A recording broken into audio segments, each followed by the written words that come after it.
حسبي ربي جل الله ما في قلبي غير الله نور محمد صلى الله لا إله إلا الله. أما بعد فأعوذ بالله من الشيطان الرجيم. بسم الله الرحمن الرحيم.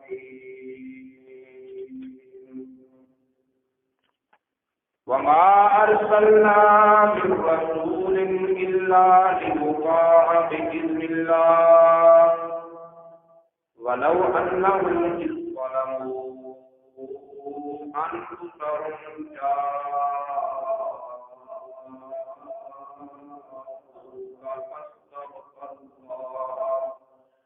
واستغفر لهم الرسول لوجدوا الله توابا رحيما. صدق الله العلي العظيم وصدق رسوله النبي الكريم. نحن على ذلك من الشاهدين والشاكرين والحمد لله رب العالمين. قال الله تبارك وتعالى في القرآن المجيد والفرقان الحميد في شان حبيب الرحمن الرحيم. إن الله وملائكته يصلون على النبي يا أيها الذين آمنوا صلوا عليه وسلموا تسليما. والصلاة والسلام عليك يا سيدي يا رسول الله وعلى آلك وأصحابك يا حبيب الله. الصلاة والسلام عليك يا سيدي يا رسول الله وعلى آلك وأصحابك يا رحمة للعالمين. اللهم صل وسلم وبارك على سيدنا مولانا محمد كريم الآباء والأمهات وعلى آله وأصحابه وأولياء أمته وعلماء ملته وأمته أجمعين عدد كرمك يا كريم يا كريم يا كريم يا كريم.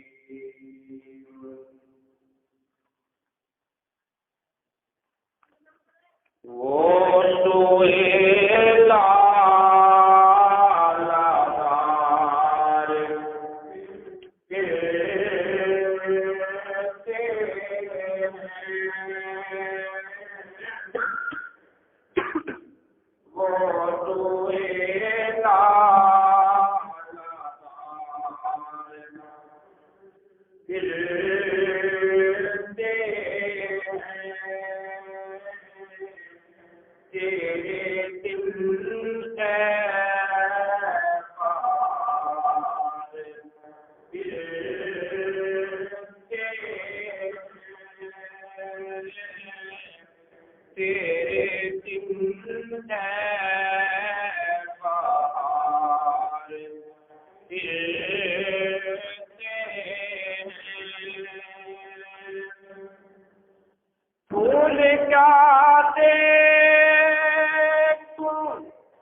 گلی کا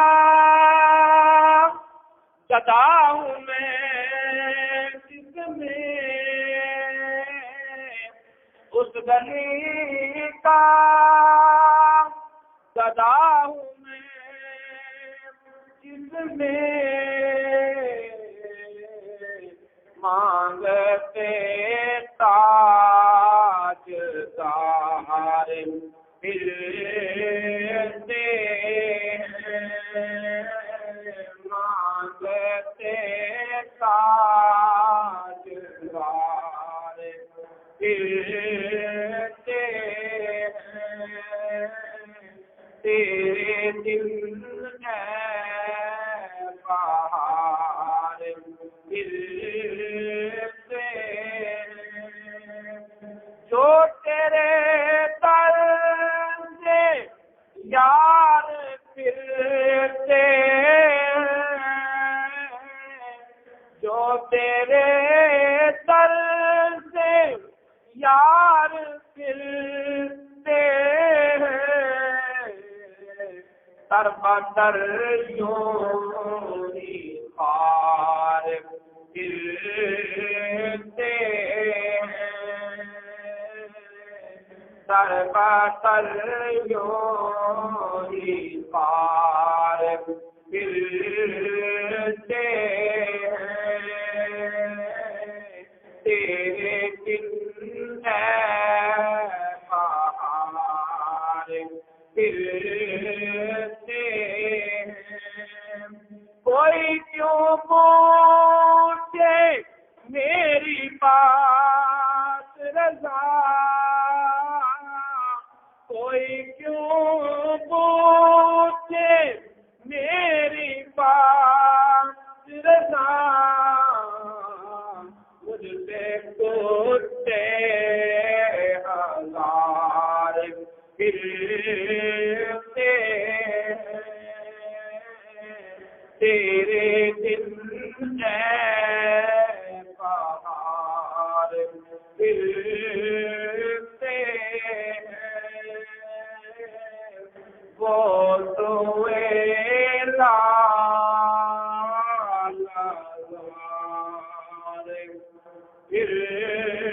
ملتے ہیں۔ اللہ تعالیٰ کی ہم دو سنا کے بعد اللہ تعالیٰ کے پیارے حبیب حبیب خدا تاجدار بطوحہ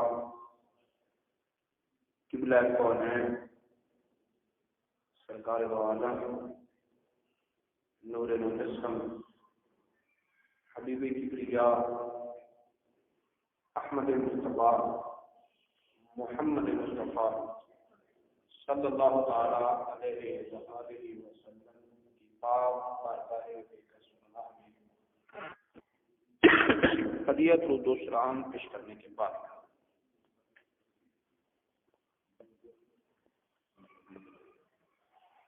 حاضرین محترم، قرآن پاک کا 5واں پارہ سورہ نساء کی 64 نمبر آیت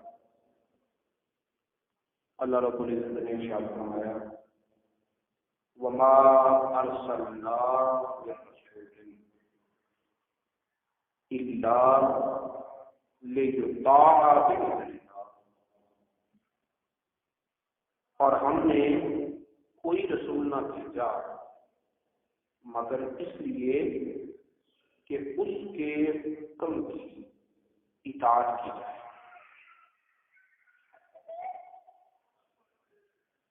اللہ کے اذن سے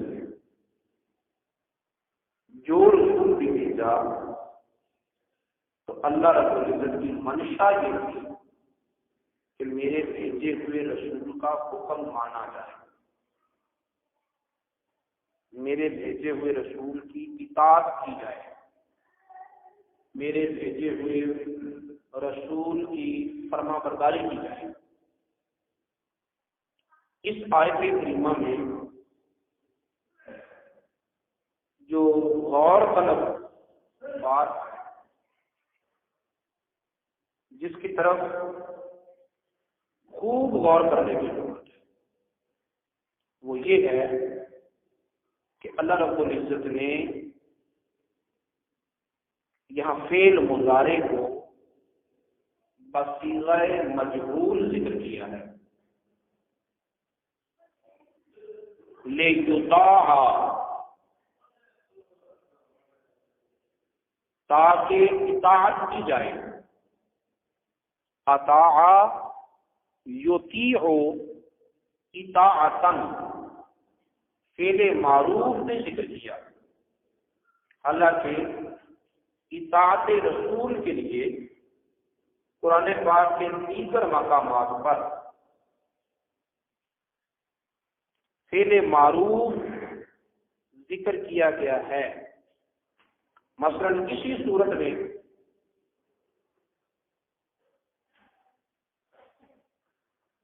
آیت نمبر 69 میں اللہ تعالیٰ فرماتا ہے وَمَن یُطِعِ اللَّهَ، جس نے اللہ والرسول اور رسول کی اطاعت کی، تو یُطِعِ الرسول یہ صیغہ معروف ہے۔ اسی طرح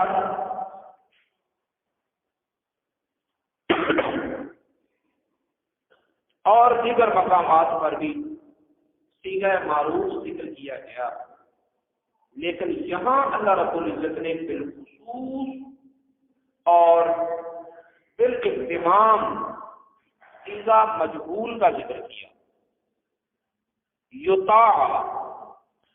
اب صیغہ معروف اور مجہول یہ ایک صرفی اور محض علمی بحث ہے۔ سادہ لفظوں میں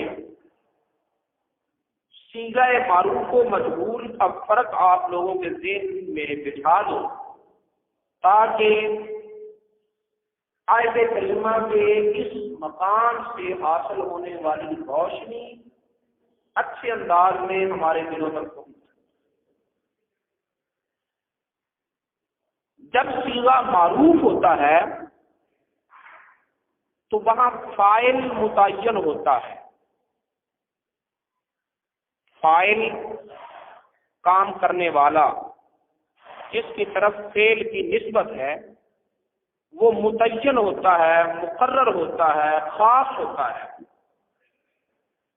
اور جب صیغہ مجہول ذکر کیا جاتا ہے تو وہاں فاعل متعین نہیں ہوتا، فاعل متعین نہیں ہوتا، بلکہ مفعول جس کے ساتھ کام وابستہ ہے وہ متعین ہوتا ہے، اور جس کی طرف فعل کی نسبت ہوتی ہے وہ عام ہوتا ہے، وہ غیر متعین ہوتا ہے، کوئی بھی ہو سکتا ہے، سب بھی مراد ہو سکتے ہیں۔ جیسے ایک مثال اردو کے حوالے سے دیتا ہوں، کہتے ضرب زید، زید نے مارا، زید نے مارا۔ تو اب یہاں مارنے والا فعل ایک شخص کے ساتھ مخصوص ہے کہ مارنے والا زید ہے، ایک آدمی متعین ہو گیا، ٹھیک ہے۔ اور اگر یہ کہا جائے ضرب زید، زید مارا گیا، تو اب جس سے مار پڑی وہ تو خاص ہے کہ وہ زید ہے، لیکن مارا کس نے ہے یا کس نے ہے یہ متعین نہیں، ایک نے مارا، دو نے مارا، سب نے مل کر مارا، زید مارا گیا۔ اب مارنے والا کون کون ہے یہ کوئی خاص نہیں، یہ کوئی مقرر نہیں، یہ متعین نہیں۔ تو اللہ رب العزت نے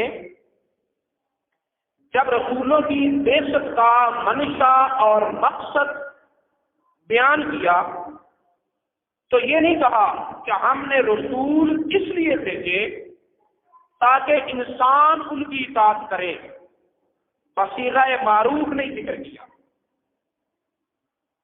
اطاعت کرنے والوں کو متعین نہیں کیا، اطاعت کرنے والوں کو متعین نہیں کیا، ہم نے رسول اس لیے بھیجے تاکہ جنات ان کی اطاعت کریں، اطاعت کرنے والوں کو متعین نہیں کیا، بلکہ کہا ہم نے رسول اس لیے بھیجے تاکہ ان کی اطاعت کی جائے۔ رسول کو تو متعین کیا کہ رسول ہے جس کی اطاعت کی جانی ہے، اب اطاعت کرے کون کون، کون اطاعت کرے یہ متعین نہیں کیا، اور یہ غیر متعین کر کے، غیر مقرر کر کے، خاص کیے بغیر عام حکم رکھ کر گویا کہ اللہ تعالیٰ نے کائنات کو بتا دیا کہ لوگوں تم مانو یا نہ مانو، تم اطاعت کرو یا نہ کرو، تم فرما برداری کرو یا نہ کرو، میں نے جسے رسالت کا تاج دے کر، میں نے جسے نبوت کے چہرے پہنا کر بھیجا ہوتا ہے، اسے یہ شان دے کر بھیجا ہوتا ہے، وہ پتھر کو حکم کرے گا، پتھر بھی حکم مانے گا، وہ درختوں کو حکم کرے گا، درخت بھی اس کی بات مانے گی، وہ جنات کو حکم کرے گا، وہ جنات مانے گے، وہ کائنات کی ہواؤں کو حکم دے گا، ہوائیں اس کا حکم مانے گی۔ میں نے رسول کو اس لیے بھیجا ہوتا ہے تاکہ اس کی بات مانی جائے، تم مانو یا نہ مانو، لیکن میرے رسولوں کی اطاعت کی جاتی ہے، کی جاتی رہے گی، میرے رسولوں کی اطاعت کی جاتی ہے، کی جاتی رہے گی۔ لِیُطَاعَ بِإِذْنِ اللَّهِ، میں نے اس لیے رسولوں کو بھیجا تاکہ ان کی اطاعت کی جائے، تاکہ ان کا حکم مانا جائے، تاکہ ان کی فرما برداری کی جائے۔ تو فرما برداری کرنے والوں کو متعین نہیں کیا، اگر ان میں انسان بھی شامل ہو جائیں ان کی خوش قسمتی، اگر ان میں جنات بھی شامل ہو جائیں ان کی خوش قسمتی، لیکن اگر یہ مکلف مخلوق میرے رسولوں کی، میرے بھیجے ہوئے نبیوں کی اطاعت نہ کرے تو پھر قطعاً ذہن میں یہ خیال نہ آنے دینا کہ ان کی تو کوئی مانتا ہی نہیں، یہ ہواؤں کو کہیں گے ہوائیں مانیں گے، یہ بادلوں کو کہیں گے بادل مانیں گے، یہ زمین کو کہیں گے زمین حکم مانے گی، یہ آسمان کو اشارہ دیں گے آسمان حکم مانے گا۔ کائنات ساری کی ساری رسولوں کی مطیع ہوتی ہے۔ اور پھر اسی بات کی تفریح اللہ رب العزت نے آگے ذکر کی، فرمایا بلو انہم، پہلے کہا میں نے رسولوں کو اس لیے بھیجا تاکہ ان کی اطاعت کی جائے، ان کی بات مانی جائے، سادے لفظوں میں یوں کہہ دو ان کی بات مانی جائے، اس لیے رسولوں کو بھیجا۔ پھر فرمایا ولو انہم اذ ظلموا انفسہم، اگر تم اپنی جانوں پر ظلم کر لو، اگر تم اتنے بد کردار ہو جاؤ کہ مجھے منہ دکھانے کے قابل نہ رہو، اگر تم انسانیت سے اتنا گر جاؤ کہ میری بارگاہ میں جبین سائی کے قابل نہ رہو، تمہاری جبین میری بارگاہ میں جھکنے کے لائق نہ رہے، تمہاری آنکھیں میری بارگاہ میں آنے کے قابل نہ رہے، تمہارا منہ، تمہارا چہرہ اپنے پروردگار کے سامنے روبرو ہونے کے قابل اور لائق نہ رہے۔ فرمایا جب اس انسانیت وقار اور مرتبے کے اس مقام سے اتنا گر جاؤ تو پھر میں رب العالمین ہو کر، بے نیاز ہو کر، غیر حاجت مند ہو کر تمہیں خود راستہ بتاتا ہوں کہ جاؤں گا، میرے محبوب کے پاس آ جایا، میرے مدینے والے کے پاس آ جایا گا، بس تغفر اللہ، وہاں آ کر اللہ سے اپنے گناہوں کی معافی مانگو، وہاں آ کر اللہ سے اپنے گناہوں کی معافی مانگو۔ بس تغفر لہم الرسول،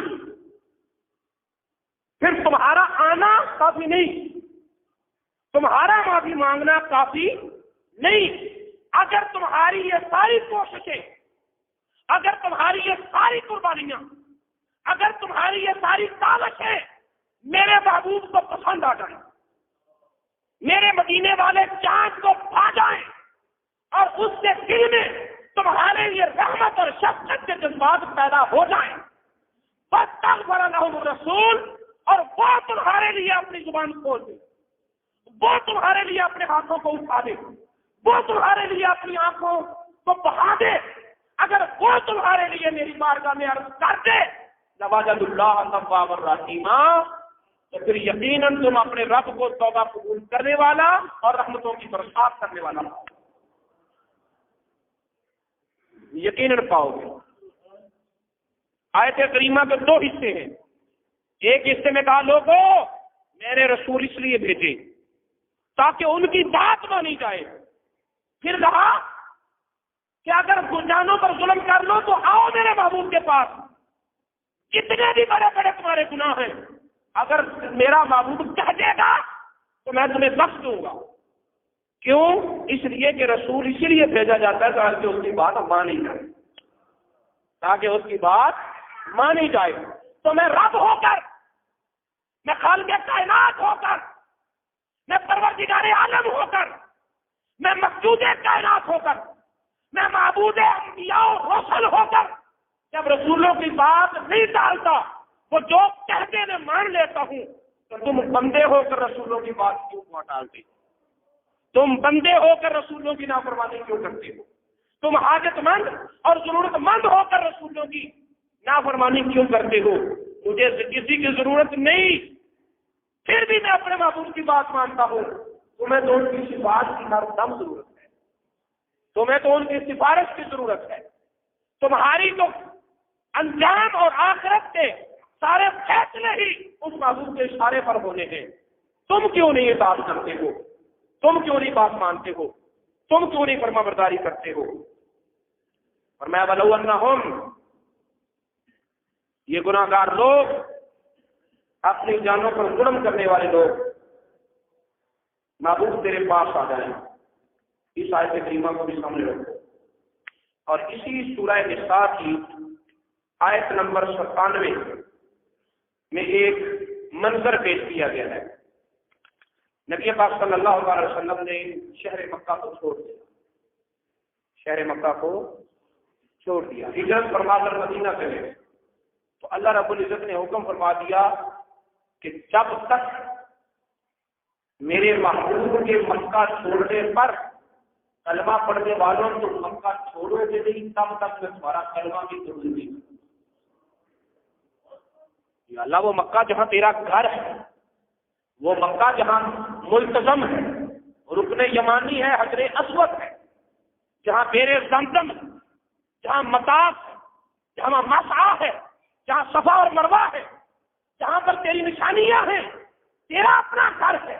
اللہ تعالیٰ فرماتا ہے ہاں میں نے خود کہا وَلْيَطَّوَّفُوا بِالْبَيْتِ الْعَتِيقِ، میرے اس پرانے گھر کا طواف کرو، میرے گھر کا حج کرو، اقیموا الحج والعمرہ کا حج اور عمرہ کرو، دور دراز سے آؤ، میرے گھر کے چکر لگاؤ۔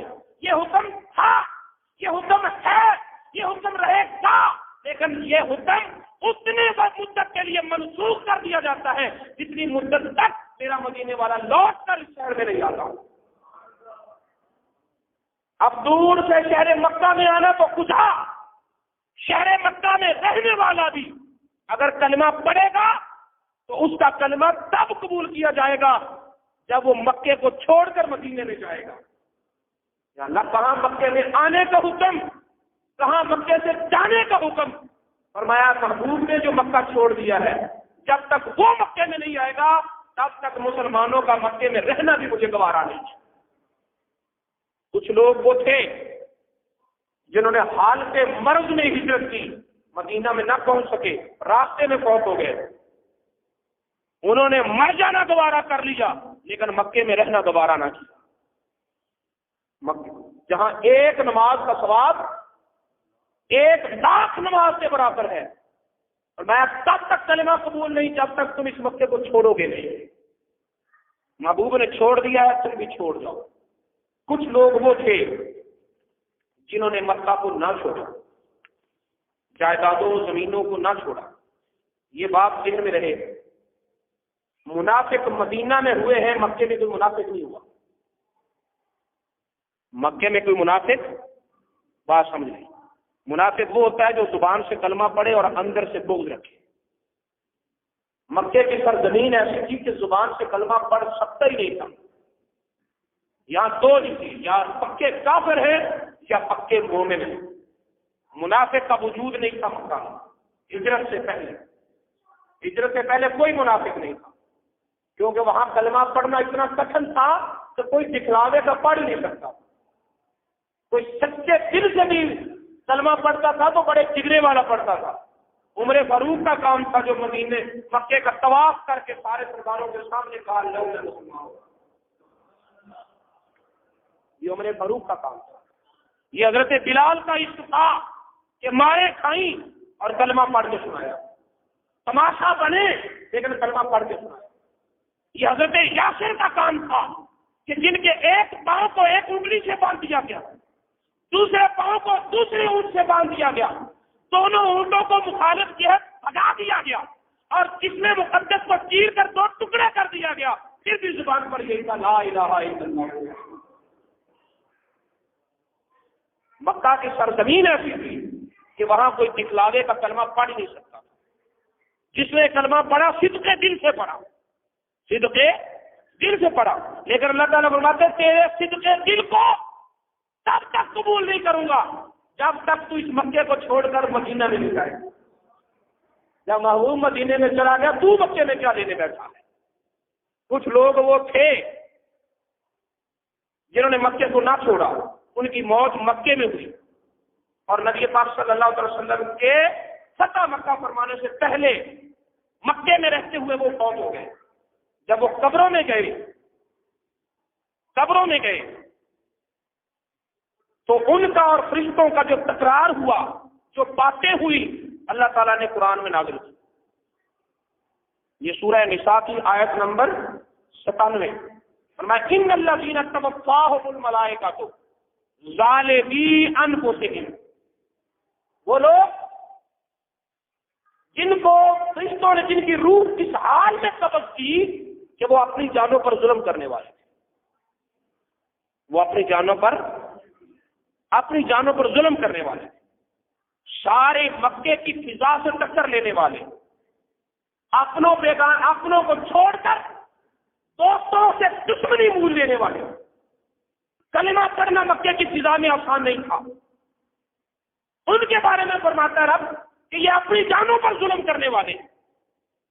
جب قبروں میں گئے، قالو، فرشتوں نے کہا فیما کنتم، اور اتنے بڑے بڑے گناہ لے کر قبروں میں آ گئے ہو، کیا کرتے رہے ہو؟ نمازیں نہیں پڑھی، عبادات نہیں کی، اور اس وقت نماز فرض ہو چکی تھی، کیونکہ ہجرت سے پہلے نماز فرض ہو چکی تھی۔ تم نے عبادات نہیں کی، اتنے بڑے بڑے گناہ لے کر قبر میں آ گئے ہو۔ انہوں نے جواب دیا کنا مستضعفین فی الارض، یہاں الارض سے مراد مکے کی سرزمین ہے، کہ ہم سرزمین مکہ میں کمزور لوگ تھے، ہمیں مشرکین اپنی طاقت کی وجہ سے طواف نہیں کرنے دیتے تھے، ہمیں نماز نہیں پڑھنے دیتے تھے، ہمیں کلمے کا ذکر نہیں کرنے دیتے تھے، ہمیں قرآن کی تلاوت نہیں کرنے دیتے تھے۔ کیا کرتے؟ ہمیں تو وہ عبادت کرنے ہی نہیں دیتے تھے۔ ہم گناہ لے کر قبر میں آ گئے، کیونکہ ہم گناہوں کی مغفرت کے لیے کوئی سامان نہیں کر سکتے تھے، کمزور تھے۔ تو جواب فرشتوں نے کیا کہا؟ میں عالم تکن ارض اللہ واسعۃ فتہاجروا فیہا، مفسرین کہتے ہیں یہاں ارض اللہ سے مراد مدینہ کی سرزمین ہے۔ جب انہوں نے کہا مکہ میں ہم نماز نہیں پڑھ سکے، مکہ میں ہم طواف نہیں کر سکے، مکہ میں ہم اللہ کی عبادت نہیں کر سکے، تو فرشتوں نے جواب دیا اگر مکے میں تم عبادت نہیں کر سکے تو اتنے بڑے گناہوں کو لے کر قبروں میں آنے والوں تمہیں مدینہ نظر نہیں آتا تھا؟ تمہیں مدینے کی سرزمین نظر نہیں آتی تھی؟ تم چھوڑ دے مکہ کو، مدینہ میں چلے جاتے۔ اولئک مأواہم جہنم، اللہ تعالیٰ فرماتے ہیں وہ لوگ جنہوں نے میرے نبی کے مکہ چھوڑنے پر مکہ نہ چھوڑا، ان کا ٹھکانہ جہنم ہے، ان کا ٹھکانہ جہنم ہے۔ وساءت مصیرا، اور یہ برا ٹھکانہ ہے۔ تو اس آیت کریمہ سے یہ بات واضح ہو گئی کہ کوئی جتنا بھی بڑا گناہگار کیوں نہ ہو، جتنا بھی بڑا عیبکار کیوں نہ ہو، احساس ندامت پیدا ہو جائے تو اپنے اعمال کے ان گناہوں کے پہاڑوں کو لے کر مدینے کی سرزمین پر قدم رکھنا اس کا کام ہے، اور اس کے گناہوں کو بخشوا دینا یہ مدینے والے تاجدار کا کام ہے۔ اس کے گناہوں کو بخشوا دینا حضرت علی راوی ہے، اور پیر کرم شاہ لازمی نے اسے ضیاء القرآن میں ذکر کیا۔ نبی پاک صلی اللہ علیہ وسلم کے وصال کے 3 دن بعد تیسرے دن ایک اعرابی آیا اور پوچھتا تھا اے نا رسول اللہ، اللہ کا رسول کہاں ہے؟ اللہ کا رسول کہاں ہے؟ تو اسے بتایا گیا کہ رسول اللہ قد مات، کہ اللہ کے رسول تو فوت ہو گئے، اللہ کے رسول فوت ہو چکے، وصال ہو گیا۔ وہ کہنے لگا اچھا مجھے رسول اللہ کی مزار پر لے جاؤ، قبر انور پر لے جاؤ۔ خلافت ابو بکر صدیق میں، عمر فاروق کی موجودگی میں، عثمان غنی کے ہوتے ہوئے مولا علی کے آنکھوں کے سامنے اس شخص کو اللہ کے رسول کے مزار پر لے جایا گیا، قبر اطہر پر لے جایا گیا۔ پتہ چلا قبر پر جانا اگر ناجائز ہوتا عمر فاروق اسے جانے نہ دیتے، عثمان غنی اسے جانے نہ دیتے، ابو بکر صدیق اسے جانے نہ دیتے، مولا علی اسے روکتے۔ جب ان کی موجودگی میں اسے قبر دکھائی بھی گئی، اسے قبر پر لے جایا بھی گیا، اور پھر اسے اس کے ہاتھ پر چھوڑ دیا گیا کہ وہ جیسے اپنے یار کو مناتا ہے منائے، وہ جیسے اپنے یار کو مناتا ہے منائے۔ تو یہ منہ بولتا ثبوت ہے کہ بزرگان دین کے مزارات پر جانا یہ صحابہ کرام کے عقیدے میں بھی جائز اور مستحسن ہے۔ حضرت علی المرتضیٰ فرماتے ہیں میں دیکھ رہا تھا کہ وہ شخص آیا، آنکھوں میں آنسو تھے اور زبان سے کہہ رہا تھا اے محمد صلی اللہ علیہ وسلم، آپ جو کتاب لے کر آئے ہیں اس کتاب میں اللہ تعالیٰ نے فرمایا لو انہم ظلموا انفسہم جاؤکا، اگر جانوں پر ظلم کر لو تو تیرے پاس آ جائیں۔ اے محبوب خدا، میں نے اپنی جان پر ظلم کیے اور جان پر ظلم کرنے کے بعد بھاگا نہیں، راہ فرار اختیار نہیں کی، تیری چوکھٹ پہ آ گیا ہوں اور تیری چوکھٹ پہ آ کر اپنے رب سے معافی بھی مانگ رہا ہوں۔ اب اگلا کام تیرا ہے، میں آ گیا ہوں، میں شرمندہ ہوں، میں معافی مانگ رہا ہوں، اگلا کام تیرا ہے۔ حضرت علی فرماتے ہیں میں نے اپنے کانوں سے سنا، مزار اقدس سے آواز آئی اے اعرابی چلا جا، اللہ نے تیرے سارے گناہوں کو بخش دیا، اللہ نے تیرے سارے گناہوں کو بخش دیا ہے۔ تو میرے دوستو یہ صرف حالت حیات میں نہیں بلکہ وصال پاک مال کے بعد بھی یہی حکم ہے کہ لوگوں رسول پاک کے پاس آؤ، رسول پاک کے پاس آؤ۔ اور یہ ازالہ ہے، یہ معاف، یہ کفارہ ہے، کیونکہ نبی پاک صلی اللہ علیہ وسلم کے متعلق اللہ تعالیٰ نے ارشاد فرمایا قد جاءکم، وہ اللہ کا نور، وہ اللہ کا رسول، وہ اللہ کا محبوب تم سب کے پاس آیا، تم سب بولو، یہ ایک تقابل دیکھو، جاء یہ واحد ہے اور کم یہ جمع ہے، آنے والا ایک ہے اور جن کے پاس آیا وہ سارے ہیں، وہ تنہا تم سب کے پاس آیا، ہند والوں تمہارے پاس بھی، مغرب والوں تمہارے پاس بھی، مشرق والوں تمہارے پاس بھی، شمال و جنوب والوں تمہارے پاس بھی، وہ تنہا تم سب کے پاس آیا۔ اور ایک اور مقام پر فرمایا سورہ نساء کی آیت نمبر 174 میں یا ایھا الناس قد جاءکم برہان من ربکم، اے لوگوں، اے انسانوں، تم سب کے پاس اللہ کی طرف سے قرآن آ گئی، اللہ کا رسول قرآن بن کے آ گیا، تم سب کے پاس وہ تنہا آ گیا، تم سب کے پاس وہ بولو، تم سب کے پاس وہ تنہا آ گیا، اور اب میرا حکم ہے کہ تم سارے اس تنہا کی بارگاہ میں آ جاؤ۔ چاؤ کا جہاں جمع ہے اور سیغہ الکاف ضمیر جو ہے وہ واحد کی ہے، وہ تنہا تم سب کے پاس آیا، اب تمہارا حق ہے کہ تم سب مل کر اس ایک کی چوکھٹ پہ آ جاؤ، اس ایک کی چوکھٹ پہ، ارے بولو، اس ایک کی چوکھٹ پہ آ جاؤ۔ اور پھر جب آؤ گے تو فرمایا تم آؤ، میں نے محبوب کو کہہ رکھا ہے وَأَمَّا السَّائِلَ فَلَا تَنْهَرْ، محبوب جو تیری چوکھٹ پہ آ کے سوال کرے گا نا اسے خالی نہیں لوٹانا۔ جاؤ گا اور تم آؤ، میں نے محبوب کو کہہ رکھا ہے محبوب جو تیری چوکھٹ پہ آ جائے گا اسے خالی۔ وَأَمَّا السَّائِلَ، کوئی سوالی ہو کسی وقت سوال کرے، جو مانگے اسے خالی نہیں لوٹانا، اسے چھڑکنا نہیں، اسے دینا ہے، اسے دینا ہے۔ اب ہر سوالی کو کون دے سکتا ہے؟ جس کے پاس ہر خزانہ ہو، جس کے پاس ہر خزانہ ہو۔ فرمایا انا اعطیناک الکوثر، محبوب جتنے کی کیا ضرورت ہے میں نے اپنی قدرت کے سارے خزانے کو تیرے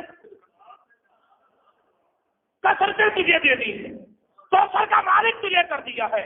اب جو بھی آئے، جو بھی مانگے، صدیق کو صداقت کے خزانے دے دو، عمر کو عدالت کے خزانے دے دو، عثمان کو سخاوت کے خزانے دے دو، علی کو شجاعت کے خزانے دے دو، حسین کو شہادت کے خزانے دے دو۔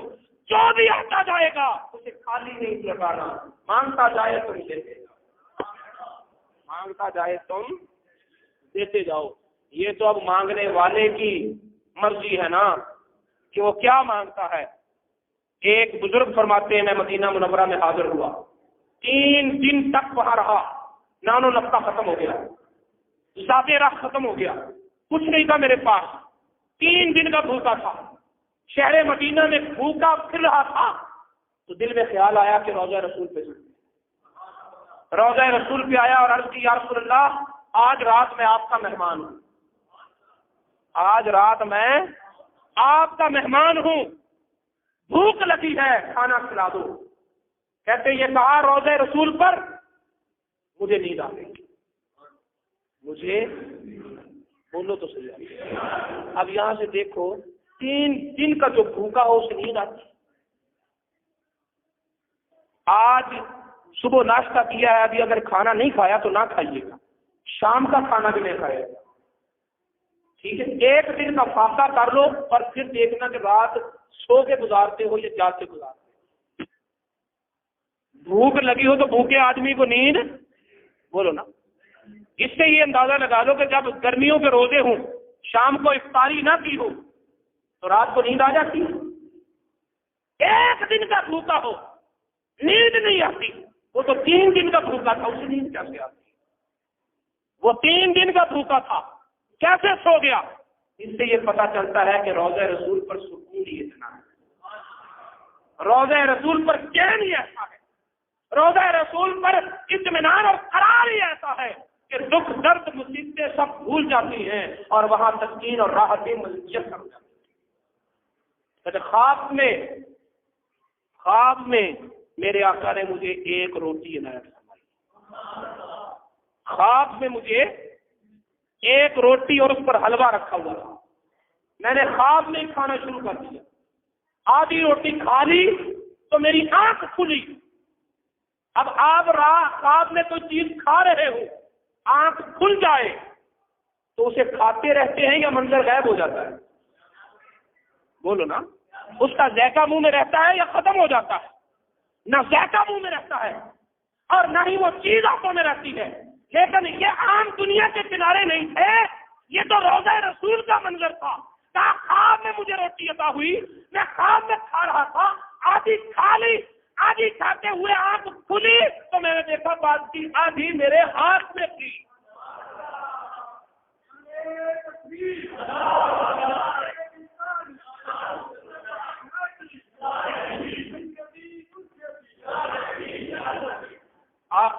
کیا دی؟